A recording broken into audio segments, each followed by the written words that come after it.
Thomas Becket. Thomas Becket, Archbishop of Canterbury, was killed in December 1170.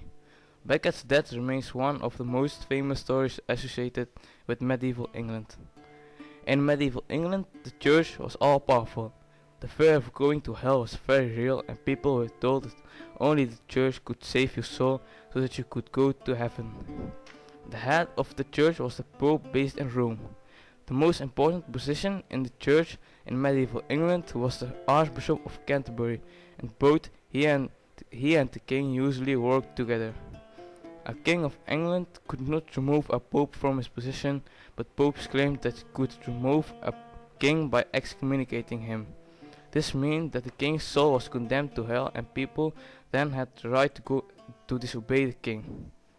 For people in England, there was always the real problem: do you obey the king or the pope? In fact, this was rarely a problem, as both kings and popes tended to act together, as both wanted to remain powerful. On two occasions they fell out. One involved the Archbishop of Canterbury, Thomas Becket, and the other Henry VIII. In 1162, Henry II, King of England, appointed Thomas Becket as Archbishop of Canterbury. This was the most important religious position in England. No one was surprised by Henry's choice, as both he and Thomas were very good friends. They enjoyed hunting, playing jokes, and socializing together. Becket was known to be a lover of wine and a good horse rider. Henry II loved to ride as well, but his personality was troubled by his fierce temper.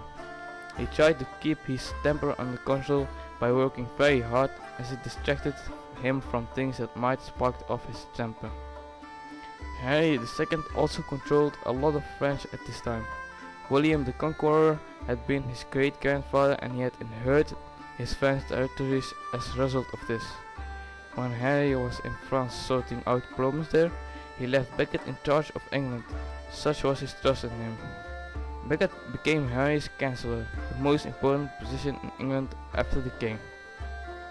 When the Archbishop of Canterbury died in 1162, Henry saw the chance to give his close friend even more power by appointing him Archbishop of Canterbury, the most important church position in England.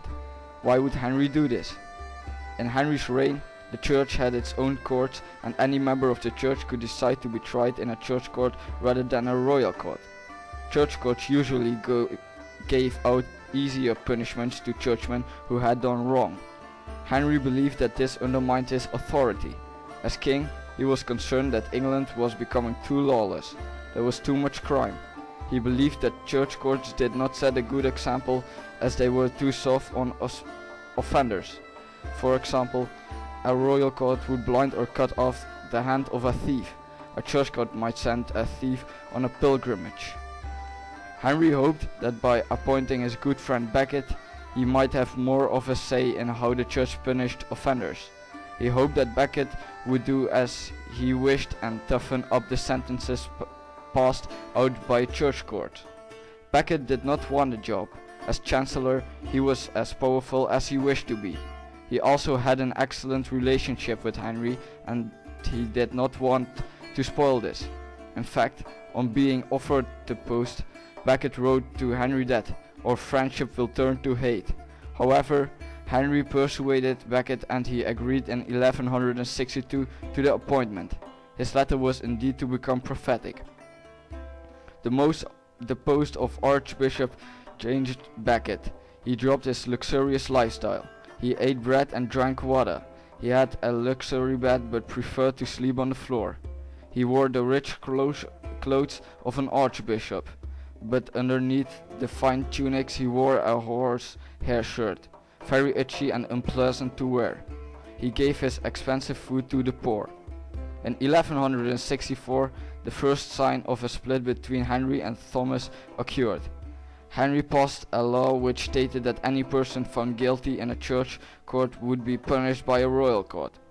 Becket refused to agree to this, and knowing of Henry's temper, he fled abroad for his own safety.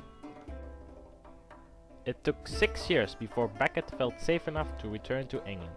However, they quickly fell out again when Becket asked the Pope to excommunicate the Archbishop of York, who had taken sides with the king.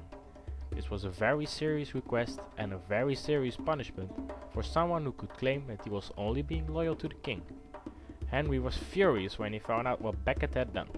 He is said to have shouted out, "Will no one rid me of this troublesome priest?" 4 knights heard what Henry had shouted and took it to mean that the king wanted Becket dead. They rode to Canterbury to carry out the deed. The knights were Reginald Fitzurse, William de Tracy, Hugh de Morville, and Richard le Breton. On December 29, 1170, they killed Becket in Canterbury Cathedral. After killing him, one of the knights said, "Let us away, he will rise no more." Becket's body was still on the cathedral floor when people from Canterbury came in and tore off pieces of his clothes and then dipped these pieces in his blood. They believed that they would bring them luck and keep evil away.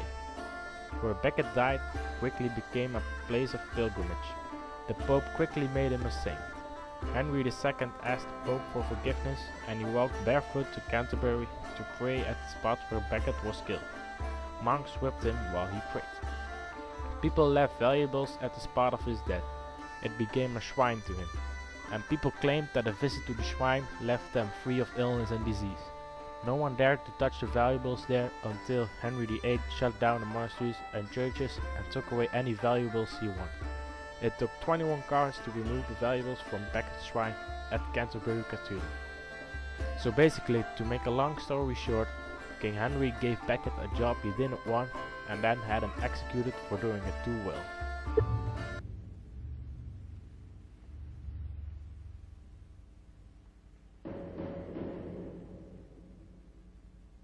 Deus in adjutorium meum intende.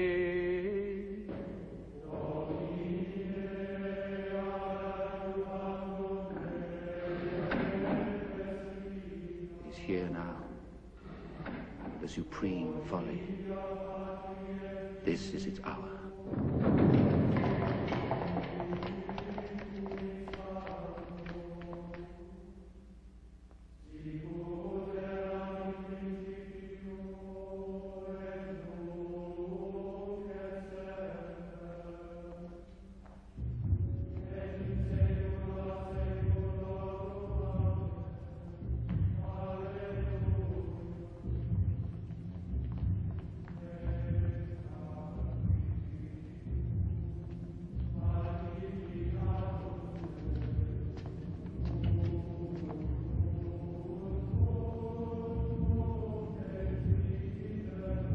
One does not carry arms into God's house.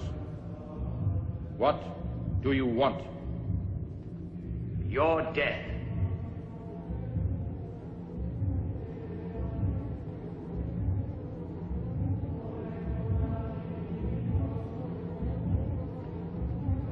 We will continue with the service.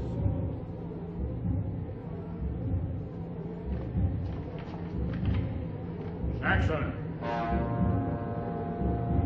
Go! Traitor!